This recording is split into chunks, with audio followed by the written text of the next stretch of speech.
Hello दोस्तों, आप देख रहे हैं लवनिस ब्लॉग में आप सभी का स्वागत है।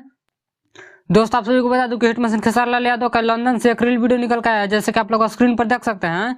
दोस्तों, आप सभी को बता दूं कि इस वीडियो में खेसारी लाल यादव के साथ में यामिनी सिंह और नंजा रघुराज नजर आ रहे हैं। दोस्तों, आप सभी को बता दूं कि यह वीडियो डढ़िया बढ़िया लगेला इस सॉन्ग पर बनाया गया है। दोस्तों, आप सभी को बता दूं कि यह रील वीडियो काफी तेजी से वायरल हो रहा है, जो कि काफी बेहतरीन रील वीडियो लग रहा है। दोस्तों, आप सभी को बता दूं कि खेसारी लाल यादव डढ़िया बढ़िया लगेला इस सॉन्ग को खूब प्रमोशन कर रहे हैं। दोस्तों, आप सभी को बता दूं कि डढ़िया बढ़िया लगेला इस सॉन्ग यूट्यूब के म्यूजिक वाले सेक्शन में 1 नंबर पर अभी भी ट्रेंड कर रहा है। अगर आप लोग इस रील वीडियो को देखना चाहते हैं तो नंजा रघुराज के इंस्टाग्राम आईडी से जाकर देख सकते हैं। दोस्तों, आप सभी को बता दूं कि कल सुबह में 7 बजे सारेगामा हम भोजपुरी से खेसारी लाल यादव का एक गाना आ रहा है, जिस गाना का नाम है तेल, और उस सॉन्ग को लिखा है पवन पांडे। तो आप लोग देखना ना भूलें।